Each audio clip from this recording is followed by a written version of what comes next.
आज के इस रणजीत आश्रम में तपोभूमि पर देव दर्शन में पूर्ण के इस स्वागत समारोह में विराजमान सभी हमारे परम पूज्य पहले तो महंत जी अमृतराम जी महाराज के चरणों में शत नमन और साथ ही सभी लोग अपने मेघवाल समाज के साथ पंच पटेल और सारे छत्तीसगढ़ के विराजमान घनसाराम जी के सारे भक्तजन युवा साथियों पत्रकार बंधु, जैसा कि गौर जी वादी ने अभी बात बताई कि भाई ये आज अपने समाज के लिए, अपने जिले के लिए और राजस्थान के लिए मेघवाल समाज के लिए बहुत ही आज खुशी का दिन है कि आप लोगों के गुरु महाराज के आशीर्वाद से, बाबा रामदेव जी के आशीर्वाद से और सारे समाज के बुजुर्गों और युवाओं के सहयोग से, आशीर्वाद से आज पूर्ण ने ये मुकाम हासिल किया है। भारतीय प्रशासनिक सेवा जो देश की सबसे ऊंची परीक्षा है, उस परीक्षा में गुरु महाराज की कृपा से, बाबा रामदेव जी की कृपा से, आप लोगों के आशीर्वाद से इसने सफलता प्राप्त की है। ये सफलता इनकी बहुत कड़ी मेहनत, लगन, गुरु महाराज का आशीर्वाद, बाबा रामदेव जी का आशीर्वाद और समाज के बुजुर्गों और युवाओं का सहयोग और बुजुर्गों का आशीर्वाद, सब लोगों की जो दुआएं हैं, उन दुआओं के कारण आज पूर्ण ने ये सफलता हासिल की है। पूर्ण पिछले लगभग 5-6 साल से लगातार दिल्ली में यूपीएससी परीक्षा की तैयारी कर रहा था। हम लोग भी यही कहते थे, अपने लोग भी पूछते थे वे पूर्ण अभी क्या कर रहा है, तो हम यही कहते थे भाई दिल्ली में पढ़ाई कर रहा है श्याम जी। तो कई लोग और तरह की बातें भी करते थे, बोलते कहीं पढ़ाई करे, हमें तो तारों ने हगे कहीं पेड़ों की जरूर सी टाइम मत है, आधा लोग ये कहता। तो उन लोगों को भी हम संतुष्ट करते थे कि भाई पढ़ाई कर रहा है तो जब तक पढ़ाई में जो उसकी इच्छा है, जो उसकी लगन है, उस लगन के अंदर अपन लोगों को डिस्टर्ब नहीं करना चाहिए। और जो भी बच्चा, मैं आप लोगों को भी यही कहना चाहूँगा, जो आपके बच्चे आज की तारीख में जो पढ़ रहे हैं, उन पढ़ने वाले बच्चों को माता पिता का फर्ज बनता है कि अपन थोड़ा पूरा उनका ध्यान रखें, ख्याल रखें, बच्चे की इच्छा अनुसार उसको पढ़ाई करने दें। बच्चा यदि चाह रहा है कि भाई मुझे आगे पढ़ना है, तो उसके पढ़ाई में किसी प्रकार का विघ्न पैदा नहीं करना चाहिए अपन लोगों को, और उसको अपने हिसाब से ही सीधा कहना चाहिए, सहयोग करना चाहिए। चाहे सामाजिक संगठन हो, किसी का परिवार मान लो सक्षम कम है, तो अपने जो सामाजिक संगठन बने हुए हैं उनके मार्फत भी उन बच्चों का हौसला बुलंद करना चाहिए, शिक्षा के प्रति उनको आगे करना चाहिए। बाकी बातें तो चलती रहती है, छोटे मोटे काम समाज में सुधार वगैरह सारा चलता रहता है, लेकिन यदि इस प्रकार का काम यदि अपन समाज के लोग, जो संस्थाएं मिलकर करेगी भक्ताराम जी, तो ये अपने समाज के लिए एक मिसाल बनेगा। क्योंकि मैं राजनीति में था, आपको ज्ञान है, मैं तो 98 से लगातार 91 से राजनीति में तोलाराम जी, और 98 में एमएलए था, और 98 से लगा कि 2003 तक मैं विधायक रहा। उस विधायकी के दौरान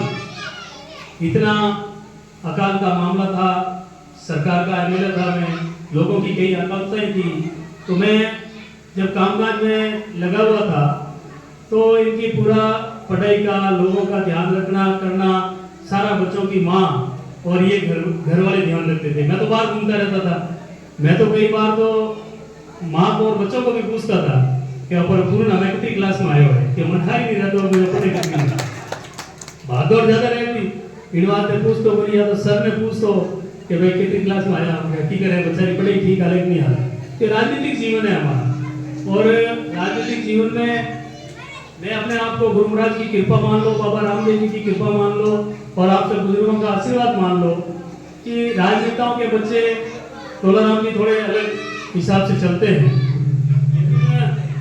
मैं अपने आप को भाग्यशाली मानता हूँ कि जब इसने जो भी इच्छा की कि मुझे पापा दिल्ली जाना है बीटेक करने के बाद में, तो दिल्ली भेज दिया। और मैं तो बहुत कम जाता था इनके पास में, ये अपने खुद के लेवल पे सारा खुद की सेल्फ स्टडी और कोचिंग एक और बार करी और उसका पहले प्रयास में नहीं निकल सका, दूसरे प्रयास में निकल गया, तीसरे प्रयास में इंटरव्यू तक पहुंचा, चौथे प्रयास में और इंटरव्यू दिया तो इंटरव्यू में रह गया। तो भी हम लोगों ने भी कहा इसको भी हिम्मत बताई कि भाई कोई बात नहीं, इस बार इंटरव्यू में रहा है तो अगली बार मेरा सिलेक्शन जरूर होगा, तो हिम्मत रख, हम भी चेष्टा करेंगे। तो जब हिम्मत बनी रहती है तो विद्यार्थी की और आगे जो बच्चे पढ़ने वाले लगन होती है उनकी और हिम्मत बढ़ती है। और वास्तव में इसने अपनी कड़ी मेहनत से और आप लोगों के आशीर्वाद से आज ये मुकाम हासिल किया है। घनसाराम जी की कृपा, बाबा रामदेव जी की कृपा, आप सबका आशीर्वाद रहा। मैं तो पूर्ण को भी यही कहूँगा कि भाई मैंने तो कोई राजनीति में रह के ज़्यादा लालच लोभ लालच नहीं किया और ईमानदारी और कर्तव्यनिष्ठा से मैंने समाज की सेवा भी की और 36 कौम की सेवा करके मैंने भी जो आज पार्टी में या राजनीति में जो मुकाम हासिल किया है वो सब इन लोगों की देन है। और मैं यही कहूँगा कि आप भी इसी भांति अपने प्रशासनिक सेवा में रहकर आम आदमी, गरीब आदमी, 36 कौम का जो गरीब आदमी है, मजदूर आदमी है, किसी भी अपनी कलम से साइन करते वक्त उन लोगों को याद जरूर रखना, ये सबसे बहुत बड़ी दुआ है। इसलिए मैं यही कहूँगा कि आप भी इसी तरह लोगों के बीच में, लोगों के सुख दुख में समय समय पे भागीदार बनते रहना और अपने लक्ष्य में और आगे बढ़ते रहना। यही मैं गुरु महाराज से और घनसाराम जी से यही निवेदन करूंगा कि इनको भी वही शक्ति दे जैसी मुझे शक्ति दी है, वैसी पूर्ण को भी शक्ति दे जिससे वो आप लोगों की तन मन और धन से सेवा कर सके। इन्हीं शब्दों के साथ आप लोगों ने हमारा यहाँ पे मान सम्मान किया, परिवार वालों का सबका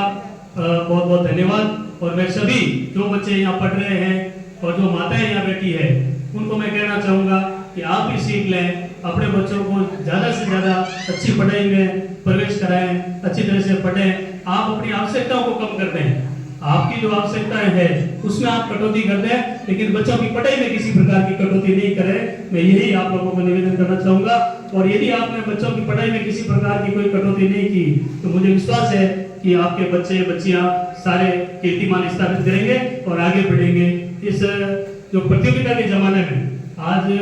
बहुत ही जरूरी है टैलेंट बच्चों को आगे बढ़ाने का, समाज का भी कर्तव्य बनता है। आप समाज में भी ये छोटे मोटे खर्चे वो बंद करें और जो छात्रावास आपने बनाए हैं वहाँ अच्छी लाइब्रेरी बने, लाइब्रेरी में बच्चों को पूरी सुविधा मिले और आप लोग भी जो एक तरीके से 5, 10, 20 की एक संस्था जाके उन बच्चों को संभालते रहे, उनके कोई कमी तो नहीं है। सारे लोग मिलके और इस लक्ष्य को और आगे बढ़ाएं। ऐसे कैसे पूर्ण की तरह अपने समाज में और बच्चे आगे बढ़े और समाज का नाम रोशन करें, ये अपन सब मिलकर सामूहिक रूप से प्रयास करेंगे तब ये सफलता अपन को मिलेगी। इन्हीं शब्दों के साथ एक बार पुनः आपका आभार, धन्यवाद। जय हिंद, जय भारत।